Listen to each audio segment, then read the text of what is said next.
Richard Itchy Jones.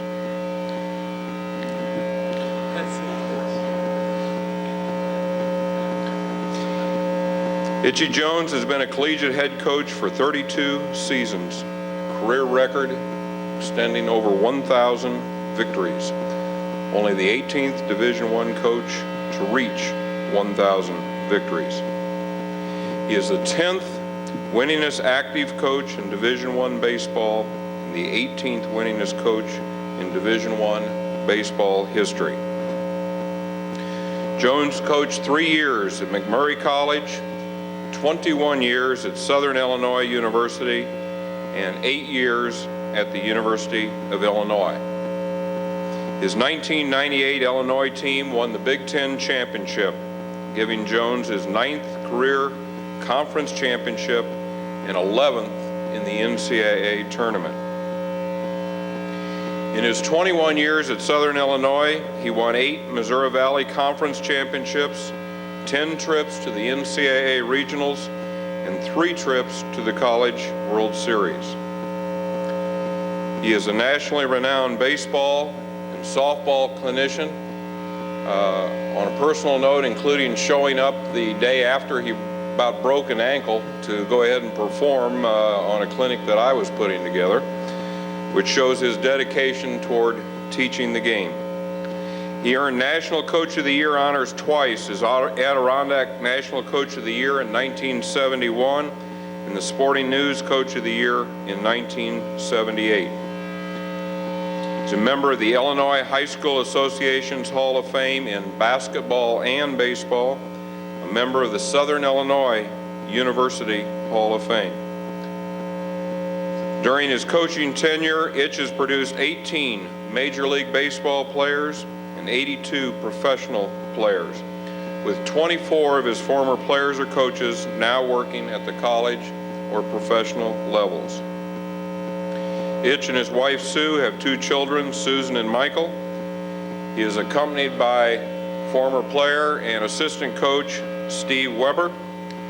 Ladies and gentlemen, I'm proud to present to you 1999 ABCA Hall of Fame inductee Richard Itchy Jones.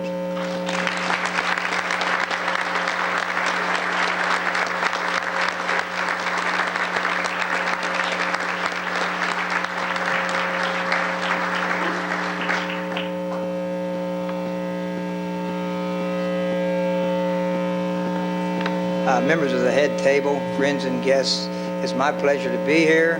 I accept this honor that you've given us. I want to thank the selection committee for considering me to be put into this Hall of Fame, along with 2 outstanding coaches, as Guy and Chuck tonight. And it's just a pleasure to be with these young men. You know, in 1968, it was my first year to coach at McMurray College, a small school, and Roy Lee, the late Roy Lee at SIU Edwardsville, that many of you remember, said, "Come on, I'm going to take you to the National Convention in Houston, Texas." I said, "Okay, take me. I know nothing about this. I've been a basketball coach my whole life because I was not a baseball coach. And we did not have high school baseball, so I got the weirdest background of anyone here." So he took me, and that day we went to the convention, and I met some of the outstanding coaches because Roy was such a personable individual. And not only did I get to meet some of those coaches, years later, I got to coach against them. I got to know them and make some very good friends with them. And some of the things that I've gotten out of coaching is the fact that I've had an opportunity to meet many good coaches. I've met their wives. We've had an opportunity to meet many different people in the media, both radio, television. The people, of vendors that attend all of our clinics, that show up, who are very loyal, and the many people that you can't ever put a value on that you meet in life. You just can only meet them here. And for the coaches' wives, I want to thank you very much for giving them an opportunity to coach. We know what a hazard we put on your life. We do know that. Believe it or not, even though we don't do the dishes and we sneak out every chance we can get and we don't cut the grass and do the things we're supposed to, we thank you for all that you do for us. Because without you, we would never make it. And you have given us an opportunity in life to go through life and never have an 8-to-5 job. And that means a lot. We don't punch the clock. We got time to go where we want and do what we want. And I thank my wife. I thank my family. I thank my mother and father for never making me have to get a job in the real world. Where else can you get paid to go out and throw a little batting practice every day, go out and hit a few fungos, and coach some of the nicest young men in the world? The nicest people in the world send us their children to go out and coach. And it's great to see them come in as youngsters, 17, 18-year-old teenagers, and we all know what it's like to have freshmen on our team. Then it's great to see them go out 4 years later. Their work ethics have changed. They've got their college degree. They're going out into the world. And to think that maybe we just had some positive influence on their life. Oftentimes, we have to be careful how we use our time, because we also give so much time to other kids, we forget our own family. And it's very important that we stop and think and do that. And to my children, who I'll introduce in a moment, I thank them for the time that I had to give up and spend away from them. However, their mother taught them that I didn't really have a job in the real world. All I did was play. So as soon as I came home, make sure to take your daddy outside so that he can play with you for a while. And my mother and father deceased. My mother was probably one of the finest women I ever knew in my life. When I was a junior in high school, she said, "You will someday become the head baseball coach at Southern Illinois University."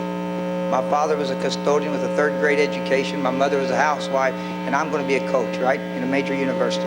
So I laughed at her and went on. In 1968, after 7 years of coaching, I came back, and they hired me at Southern Illinois as an assistant. I'll never forget my mother. I was painting the bedroom, which I hate painting, and she and my wife were giving me all these fine instructions. And I was not about to listen, because I was trying to get my hind end out of there at that time. She said then, "They didn't bring you here to make you the assistant coach. They brought you here to eventually make you the head coach." My mother died that November. I was named the coach in July of the following year. She never got to see it. I always felt that she was in heaven. She always looked down. She always watched over me. And she always knew what I was doing. She kind of laid out my life for me. My father was a person who I came home one time and said, "Dad, I got a chance to get a job." He says, "Son, I'll tell you what. You go to work, you're going to work the rest of your life.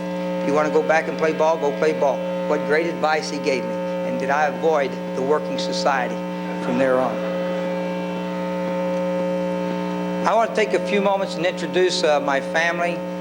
My brother's a jockey. He rides race horses for a living, and he couldn't be here with us. And I really miss him, because he is really a comical character. You know, if you're a jockey, you know how big you are, don't you? You're like 5 foot. He's the tallest jockey in the country, 5 feet 9.5, and weighs a blistering 114 pounds.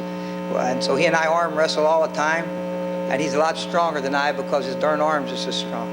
But at this time, I'd like to introduce my family and friends that are sitting over here, excluding my players. It's my family and my friends, except my wife and children. Would you please stand? I got some, I know, they came up.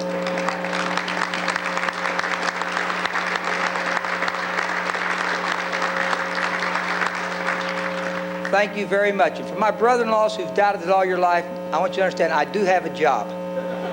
I know you questioned that every time I was home. We have a job. I'd like to introduce my daughter, Susan. Would you please stand? My son, Michael. Just hold your applause, because it'll go to their heads. My son, Michael. Susan, please stand. You and Michael, please stand. My daughter-in-law, Carol. And my only grandson. Hi, Caleb. How's Caleb? And our grandson, Caleb. And my wife of 39 years, and my best girlfriend, Sue. So thank you very much for your devotion.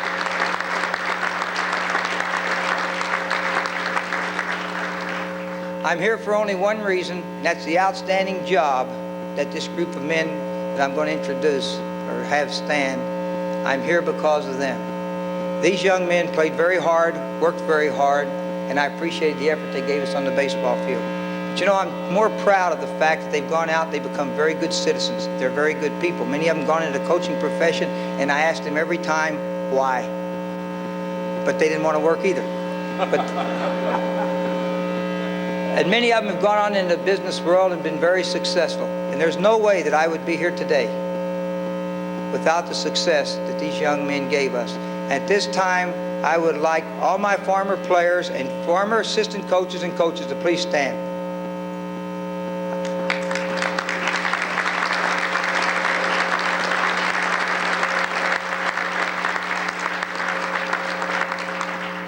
Thank you very much. And to those of you that are in the Hall of Fame, I'm very honored to be able to say that I'm in the same Hall of Fame with some of you people that are out there. I shouldn't say with some of you, with all of you. With all you people out there, I'm proud just to have my name in the same book that you have. And for some of you younger coaches sitting out there, we've all sat there as young coaches. We all started the game. We weren't all gray. Most of us had color in our hair. So as you sit out there this evening, we just hope that someday you'll join us, because I'd be very proud to have my name next to yours. College baseball is a great sport. I think we do a lot for the people in this country, for our young players and the people that we're around. I think we're a very close association. We have our problems like anyone else, but we'll get them solved and we'll make it a great game. And may God bless each and every one of you. And again, thank you.